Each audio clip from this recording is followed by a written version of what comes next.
kulanti wacan oo wanaagsan daawadayaal halkaani waa NTN TV kusoo dhawaada warkeena duhurnimo qodobada ugu doorka roon aan idin haynana waxaa kamid ah xasan shiiq oo shaaciyay qorshe laba waji leh oo looga adkaanayo al-shabaab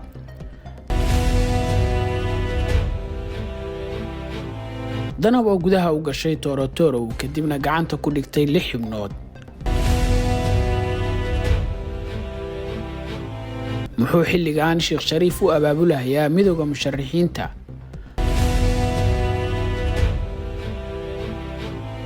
gobolka Banaadir oo laga qaadacay imtixaanka shahaadiga ah ee dawladda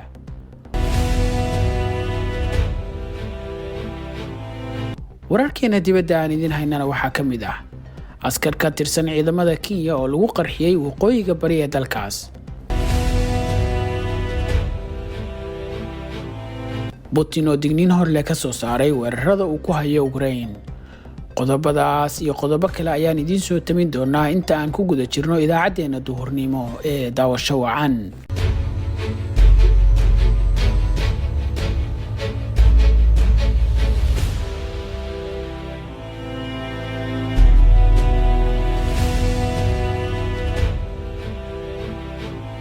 ومالينو اسنينا تاريخنا ay tahay 6 bisha 6 sanadka 2022 idaacadeena duhurnimo waxa idin soo jeedinaya anigoo Sakariya Cabdi Kariina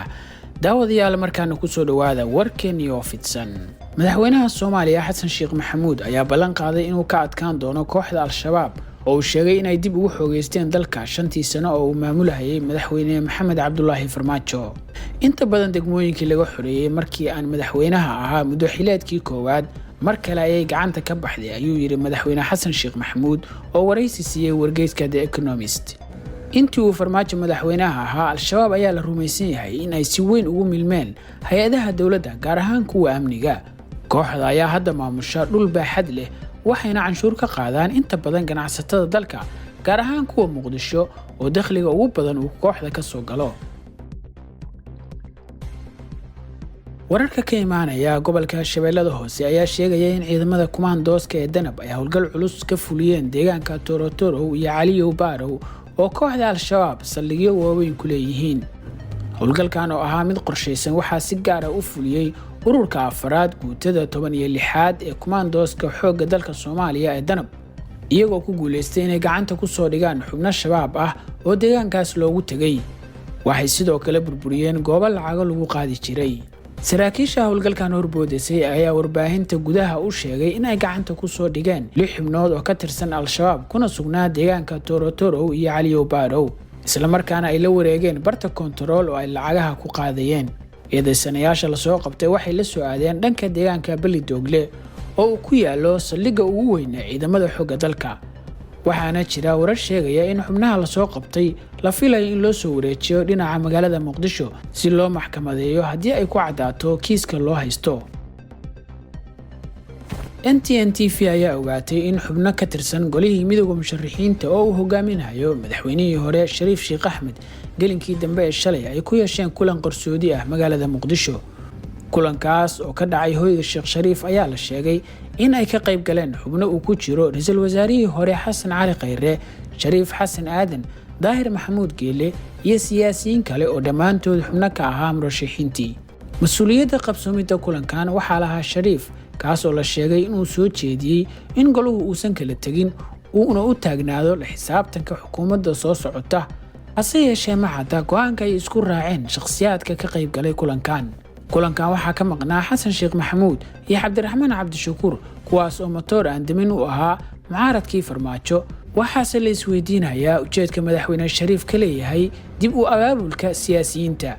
Shariif Sheekh Axmed ayaa horey loo wariyay inuu aqbalay in loo magacaabo ergeyga gaarka ah ee madaxweyne Xasan Sheekh u qaabilsan arrimaha dib u heshiisiinta qaran ee wada hadallada Soomaaliya iyo maamulka gooniga isku taagay ee Somaliland Shariif waa xubin ka tirsan golaha shacabka waana hogaamiyaha xisbiga himilo qaran 39 cod ayuu helay doorashadii madaxweynaha ee dhacday bartamaha bishiina weedaaratay ee May 2022 wuxuuna soo noqday madaxweynihii 7aad ee dalka daawadayaal halka aad nagala socotaan wali waa NTN TV midowga iskuulada iyo daladaha waxbarashada ee gobolka Banaadir ayaa ku dhawaaqay in aysan ka qayb gali doonin imtixaanka shahaadiga ah dugsiga sare ee fasalka 12aad kaas oo wasaaradda waxbarashada Soomaaliya ay shaacisay in 18 bishan uu bilaaban doono. iskuulada iyo dalladaha waxbarashada gobolka Banaadir ayaa sheegay in aysan geli doonin ardayda imtixaanka ilaa laga xaliyo tabashooyinkooda ay sheegeen in lagu burburiyay waxbarashada gaarka loo leeyahay. Hada waxbarashadu markii ay arkeen falalka guracan ee lagu baabi'inayo waxbarashada gaarka ah ayaa waxa ay qabteen 5 bishan shirweyne looga arinsanayo dhibaatada haysata waxbarashada gaarka ah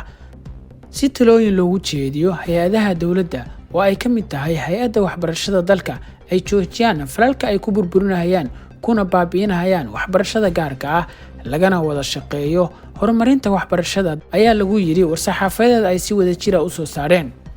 waxaa caado noqotay in ay baalmaraan hay'adihii waxbarashada dalka shuruudihii waxbarashada xuquuqda waxbarashada gaarka ah isla markaana ku howlan burburinta baabi'inta nidaamka maamulada waxbarashadu ay sameysteen. bahda waxbarashada iyaga oo dhan waxay go'aansadeen in aysan gelin imtixaanka inta laga xalinayo culayska ku gadaaman. midowga dugsiyada iyo dalladaha waxbarashada gobolka Banaadir waxay madaxweyne Xasan Sheekh Maxamuud iyo ra'iisul wasaare Roble ka codsadeen in ay soo farageliyaan xaaladan taagan. daawadayaal markaan ku soo dhawaada wararkeena dibadda. 3 askari oo ka tirsan booliska dalka Kenya ayaa lagu dhaawacay qarax lagula beegtay meel ku dhow degmada Garissa ee gobolka Waqooyi Bari Kenya. booliska ayaa sheegay in askartan ay ka mid ahaayeen koox galbinaysay konayada xildhibaan lagu magacaabo Ibrahim Abbas oo ka tirsan baarlamaanka Ijaara kuna sii jeeday degmada Hulugo markii la weeraray. darawalka iyo askar kale ayaa waxa soo gaaray dhaawacyo halis ah ayay boolisku ku sheegeen warbixin ay weerarka ka soo saareen. booliska ayaa weerarka ku eedeeyay kooxda Al-Shabaab waana weerarkii labaad ee toddobaadkan gudihiisa ka dhaca gobolka Garissa. 1 bishan Juun rag hubeysan oo loo maleynayo inay ka tirsan yihiin Al-Shabaab ayaa weerar ku dhaawacay askar ka tirsan ciidamada ammaanka oo marayay wadada isku xirta Buura iyo Garissa. Al-Shabaab ayaa weerar ku qaaday deegaano ka tirsan gobolkaas gaar ahaan degmooyinka Mandera iyo Garissa halkaas oo ay ku bartilmaameedsadaan shaqaalaha amniga.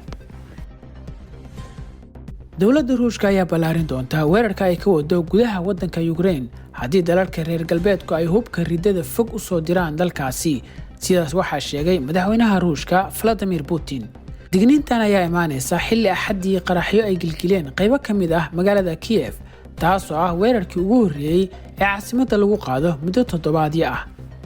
Ruushka ayaa sheegay inuu bartilmaameedsaday taangiyo ay soo dhiibeen dalal reer Yurub ah. Ukraine ayaase waxay sheegtay in goobahaasi ay ahaayeen warshad lagu dayactiro khadadka tareenada. caasimadda ayaa bilihii la soo dhaafay waxaa ka dhacay duqeymo aan hubaysnayn kadib markii Ruushku uu dadaaladiisa isugu geeyay gobolka Donbass.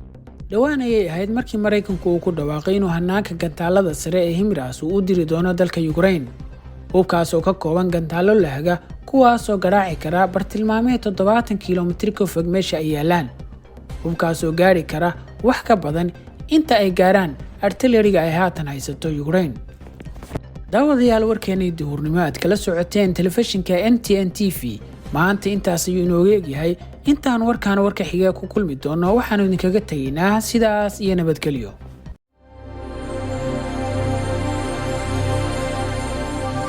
NTN TV.